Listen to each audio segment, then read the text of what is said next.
ನಮಸ್ಕಾರ ಸ್ನೇಹಿತರೆ, ಈ ದಿನ ಈ ವಿಡಿಯೋದಲ್ಲಿ ಗಂಡುಗಲಿ ಕುಮಾರರಾಮ ಹಾಗೂ ಕಂಪಲಿ ರಾಜ್ಯದ ಬಗ್ಗೆ ತಿಳಿದುಕೊಳ್ಳೋಣ.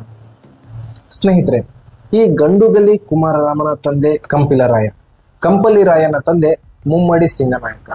ಈ ಮುಮ್ಮಡಿ ಸಿಂಗನಾಯಕ ದೇವಗಿರಿಯ ಯಾದವರು ಹಾಗೂ ದೇವಗಿರಿಯ ಸೆವಣರು ಅಂತ ಕೂಡ ಕರೀತಾರೆ. ಇವರ ಜೊತೆ ಬಹಳಷ್ಟು ಅತ್ಯಾಪ್ತನಾಗಿರ್ತಾರೆ. ಯಾವಾಗ ಕಲ್ಯಾಣ ಚಾಲುಕ್ಯರ ನಿರ್ನಾಮವಾಗುತ್ತದೆಯೋ ಆಗ ಅಸ್ತಿತ್ವಕ್ಕೆ ಬಂದಿರುವುದೇ ಈ ದೇವಗಿರಿಯ ಸೆವಣ ರಾಜ್ಯ, ಹೊಯ್ಸಳರು ಮತ್ತು ಆಂಧ್ರದ ಕಾಕತೀಯರು. ಈ ಮೂರು ಜನ ಪ್ರಬಲರಾಗಿರ್ತಾರೆ ಹಾಗೂ ಈ ಮೂರು ಜನ ತಮ್ಮಲ್ಲಿ ತಾವೇ ಯುದ್ಧಗಳನ್ನ ಮಾಡಿಕೊಂಡು ತಮ್ಮಷ್ಟಕ್ಕೆ ತಾವೇ ಶತ್ರುತ್ವ ಕಟ್ಟಿಕೊಂಡಿರ್ತಾರೆ. ಸ್ನೇಹಿತರೆ, ಮೊಟ್ಟ ಮೊದಲನೇದಾಗಿ ಭಾರತದ ಮೇಲೆ ಮೊಹಮ್ಮದ್ ಘೋರಿ ಹಾಗೂ ಮೊಹಮ್ಮದ್ ಘಜ್ನಿ ಅವರ ದಾಳಿಗಳು ಶುರುವಾಗುತ್ತವೆ. ಅವರು ತನ್ನ ಗುಲಾಮನಾದಂತಹ ಕುತುಬುದ್ದೀನ್ ಐಬಕ್ನನ್ನ ಇಲ್ಲಿ ಬಿಟ್ಟು ಹೋಗ್ತಾನೆ. ಕುತುಬುದ್ದೀನ್ ಐಬಕ್ ಉತ್ತರದಲ್ಲಿ ಮಾತ್ರನೇ ತನ್ನ ರಾಜ್ಯಭಾರವನ್ನ ಆಳ್ತಿರ್ತಾನೆ. ಯಾವಾಗ ಗುಲಾಮಿ ಸಂತತಿಯ ಕುತುಬುದ್ದೀನ್ ಐಬಕ್ನ ವಂಶ ನಿರ್ವಂಶವಾಗುತ್ತದೋ ಅಲ್ಲಿ ಅಲ್ಲಾವುದ್ದೀನ್ ಖಿಲ್ಜಿ ಉತ್ತರದ ಮೇಲೆ ದಾಳಿ ಮಾಡಿ ಉತ್ತರವನ್ನ ಸಂಪೂರ್ಣವಾಗಿ ವಶಪಡಿಸಿಕೊಂಡು ನಂತರ ದಕ್ಷಿಣದ ಕಡೆ ಮುಖ ಮಾಡ್ತಾನೆ. ಅಲ್ಲಾವುದ್ದೀನ್ ಖಿಲ್ಜಿಯ ಆಕ್ರೋಶಕ್ಕೆ ಮೊಟ್ಟ ಮೊದಲು ಗುರಿಯಾಗುವುದೇ ದಕ್ಷಿಣದ ಸೆವಣ ರಾಜ್ಯ. ಅಲ್ಲಿ ಬಹಳಷ್ಟು ಅತ್ಯಾಚಾರ ಅನಾಚಾರಗಳನ್ನು ಎಸಗಿ ತಮ್ಮ ಕ್ರೂರತ್ವವನ್ನ ಬಹಿರಂಗಪಡಿಸ್ತಾರೆ.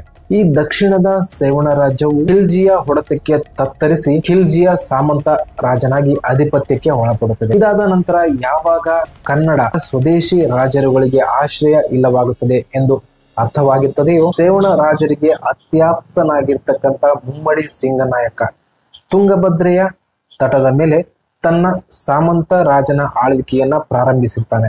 ಈ ಮುಮ್ಮಡಿ ಸಿಂಗನಾಯಕ ದೇವಗಿರಿಯ ರಾಜರಿಗೆ ಬಹಳ ಅತ್ಯಾಪ್ತ ಆಗಿರ್ತಾನೆ. ಆದ ಕಾರಣ ದೇವಗಿರಿಯ ರಾಜರು ಮುಮ್ಮಡಿ ಸಿಂಗನಾಯಕನಿಗೆ ಅಪಾರವಾದ ಸಂಪತ್ತನ್ನ ಕೊಟ್ಟು ದಕ್ಷಿಣದ ಕಡೆ ಕಳಿಸುತ್ತಾರೆ. ಈ ಮುಮ್ಮಡಿ ಸಿಂಗನಾಯಕ ದೇವಗಿರಿಯ ಅರಸರ ಸಪೋರ್ಟ್ ತೆಗೆದುಕೊಂಡು ಸ್ವತಂತ್ರ ರಾಜ್ಯವನ್ನ ಸ್ಥಾಪಿಸ್ತಾನೆ. ಅದುವೇ ಕಂಪಲಿ ಸಂಸ್ಥಾನ. ಈ ಕಂಪಲಿ ರಾಜರು ಬಹಳಷ್ಟು ಶೂರರು ಮತ್ತು ಪರಾಕ್ರಮಿಗಳಾಗಿರ್ತಾರೆ. ಇವರಿಗೆ ಮೊದಲಿನಿಂದಲೂ ಕೂಡ ದಾಯಾದಿಗಳಂತೆ ಗಲಾಟೆ ಮಾಡುತ್ತಿರುವವರು ಹೊಯ್ಸಳರು ಮತ್ತು ಕಾಕತೀಯ ರಾಜ ಪ್ರತಾಪರುದ್ರ. ಸ್ನೇಹಿತರೆ, ಈ ಕಂಪಲಿ ರಾಜ್ಯದ ರಾಜರು ದೇವಗಿರಿಯ ರಾಜರ ಸಹಕಾರದಿಂದ ಕಂಪಲಿಯಲ್ಲಿ ಸ್ವತಂತ್ರ ರಾಜ್ಯವನ್ನ ಸ್ಥಾಪನೆ ಮಾಡಿದ್ದಾರೆ. ಇದು ಹೊಯ್ಸಳರಿಗೂ ಮತ್ತು ಕಾಕತೀಯರಿಗೂ ದ್ವೇಷ ತರಿಸುತ್ತದೆ. ಹಾಗಾಗಿ ಹೊಯ್ಸಳರಿಗೂ ಕಾಕತೀಯರಿಗೂ ಮತ್ತು ಕಂಪಿಲದವರಿಗೂ ಆಗಾಗ್ಗೆ ಯುದ್ಧಗಳು ನಡೆಯುತ್ತಲೇ ಇರುತ್ತವೆ. ಅಂದ ಹಾಗೆ ಸ್ನೇಹಿತರೆ, ಕಂಪಿಲರಾಯನಿಗೆ ಒಬ್ಬ ಮಗ, ತಮಗೆಲ್ಲರಿಗೂ ತಿಳಿದಿರುವಂತೆ ಆತನ ಹೆಸರು ಕುಮಾರರಾಮ. ಈ ಕುಮಾರರಾಮನು ಅತ್ಯಂತ ಪರಾಕ್ರಮಶಾಲಿ ರಾಜನಾಗಿರ್ತಾನೆ. ಹಾಗಾಗಿ ಈತ ಹೊಯ್ಸಳರೊಂದಿಗೂ ಮತ್ತು ಕಾಕತೀಯ ರಾಜನಾಗಿರ್ತಕ್ಕಂಥ ಪ್ರತಾಪರುದ್ರನ ಮೇಲೂ ಅನೇಕ ಬಾರಿ ಯುದ್ಧಗಳನ್ನ ಮಾಡಿ ಗೆದ್ದಿರ್ತಾನೆ. ಸ್ನೇಹಿತರೆ, ಪರಿಸ್ಥಿತಿ ಹೀಗಿರುವಾಗ ಮೊಹಮ್ಮದ್ ಬಿನ್ ತುಗ್ಲಕ್ನ ಸಂಬಂಧಿಯಾದಂತಹ ಬಹಾವುದ್ದೀನ್ ಬಸ್ತಕ್ ಇವರು ಮೊಹಮ್ಮದ್ ಬಿನ್ ತುಗ್ಲಕ್ನ ಎದುರು ಹಾಕೊಂಡು ಆಶ್ರಯ ಬೇಡಿ ಕಂಪಿಲ ಸಂಸ್ಥಾನಕ್ಕೆ ಬರ್ತಾರೆ. ಆಗ ಕಂಪಿಲ ರಾಜ್ಯದಲ್ಲಿ ಇರ್ತಕ್ಕಂಥ ಕುಮಾರರಾಮ ಬಹಾವುದ್ದೀನ್ ಬಸ್ತಕ್ ಇವರಿಗೆ ಆಶ್ರಯ ನೀಡಿ ಇವರನ್ನ ಸಲಹುತ್ತಾನೆ. ಇದನ್ನ ಗುರುತಿಸಿದ ಮೊಹಮ್ಮದ್ ಬಿನ್ ತುಗ್ಲಕ್ ಕಂಪಲಿ ರಾಜ್ಯದ ಮೇಲೆ ಬಹಾವುದ್ದೀನ್ ಬಸ್ತಕ್ನ ನಮಗೆ ಒಪ್ಪಿಸಬೇಕು ಎಂದು ಕೇಳ್ಕೊಳ್ತಾನೆ. ಇದಕ್ಕೆ ಗಂಡುಗಲಿ ಕುಮಾರರಾಮ ಸುತಾರಾಮ್ ಒಪ್ಪುವುದಿಲ್ಲ. ಆಶ್ರಯ ಬೇಡಿ ಬಂದವರನ್ನ ರಕ್ಷಿಸುವುದು ನಮ್ಮ ಕರ್ತವ್ಯ ಎಂದು ಕುಮಾರರಾಮ ಮೊಹಮ್ಮದ್ ಬಿನ್ ತುಗ್ಲಕ್ಗೆ ಸಂದೇಶ ಇಡ್ತಾನೆ. ಇದರ ಪರಿಣಾಮವಾಗಿ ತಾವು ಮಾಡಿದ ಅಷ್ಟೂ ಯುದ್ಧಗಳಲ್ಲಿ ಮೊಹಮ್ಮದ್ ಬಿನ್ ತುಗ್ಲಕ್ ಸೋಲನ್ನಪ್ತಾನೆ. ಇದು ಭಾರತದಲ್ಲಿ ಬಹಳಷ್ಟು ಬಲಾಢ್ಯನಾಗಿರ್ತಕ್ಕಂಥ ಮೊಹಮ್ಮದ್ ಬಿನ್ ತುಗ್ಲಕ್ಗೆ ಬಹಳಷ್ಟು ಅವಮಾನವಾಗಿರುತ್ತದೆ. ಈ ಅವಮಾನವನ್ನ ಸಹಿಸಿಕೊಳ್ಳದ ಮೊಹಮ್ಮದ್ ಬಿನ್ ತುಗ್ಲಕ್ ಗಂಡುಗಲಿ ಕುಮಾರರಾಮನ ಮೇಲೆ ಕೊನೆಯದಾಗಿ ಯುದ್ಧ ಮಾಡ್ತಾನೆ 1328ರಲ್ಲಿ.